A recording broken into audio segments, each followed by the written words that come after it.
আজ তোমাদের সাথে শেয়ার করব নিরামিষ ছোলার ডালের রেসিপি। প্রথমে এখানে আমি কড়ায় ঘি গরম করে আধমালা নারকেলকে ছোট ছোট টুকরো করে কেটে রেখেছিলাম, সেটা একটু হালকা বাদামি করে ভেজে তুলে রাখবো একটা পাত্রের মধ্যে। এবার এক মুঠো কাজু আর কিশমিশ নিয়ে সেটাকেও হালকা বাদামি করে ভেজে তুলে রাখবো একটা পাত্রে।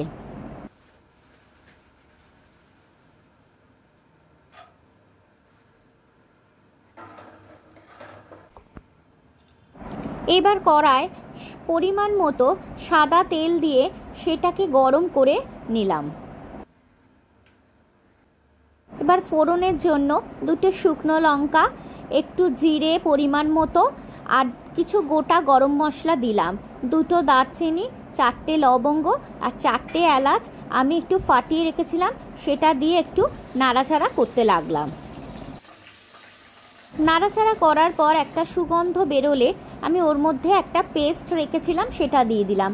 আদা কাঁচা লঙ্কা বাটা, হলুদ গুঁড়ো, ধনে গুঁড়ো, জিরে গুঁড়ো আর কাশ্মীরি লঙ্কার গুঁড়ো দিয়ে একটু নাড়াচাড়া করতে লাগলাম। নাড়াচাড়া করার পর আমি একটা বড় সাইজের টমেটো ছোট ছোট কুচি করে রেখেছিলাম, সেটা ওর মধ্যে দিয়ে দিলাম আর পরিমাণ মতো নুন দিয়ে দিলাম, দিয়ে ভালো করে কষাতে লাগলাম। ভালো করে কষানো হয়ে গেলে এখানে আমি আগে থেকেই 700 গ্রাম ছোলার ডাল প্রেসার কুকারে ভালো করে ধুয়ে পরিষ্কার করে একটা সিটি দিয়ে রেখেছিলাম, সেই ডালটা এবার এর মধ্যে দিয়ে নাড়াচাড়া করতে লাগলাম আর পরিমাণ মতো অল্প অল্প করে সামান্য জল দিতে লাগলাম। ভালো করে নাড়াচাড়া করার পর পরিমাণ মতো নুন আর একটু চিনি দেব, যেহেতু নিরামিষ তাই একটু তো মিষ্টি লাগবেই।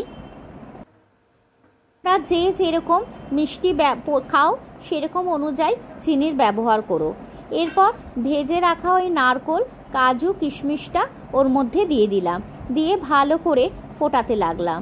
ভালো করে ফুটে এলে ওপর থেকে একটু আবারও ঘি ছড়িয়ে দিলাম, তারপরে একটু গরম মশলা ছড়িয়ে দিলাম। গরম মশলাগুলো দিয়ে দেওয়ার পর ভালো করে আবার নাড়াচাড়া করতে লাগলাম, দেখতে হবে যাতে নিচে না লেগে যায়। আর হয়ে গেলে একটা পাত্রে নিয়ে নিলাম। নিরামিষ দিনে বা পুজো বাড়িতে এই রকমভাবে ছোলার ডাল একবার বানিয়ে দেখো বন্ধুরা, ভালোই লাগবে, লুচি, রুটি, পরোটার সাথে জমে যাবে। আমার রেসিপিটা যদি তোমাদের ভালো লাগে তাহলে প্লিজ একটা লাইক, কমেন্ট, শেয়ার আর সাবস্ক্রাইব করে দিও।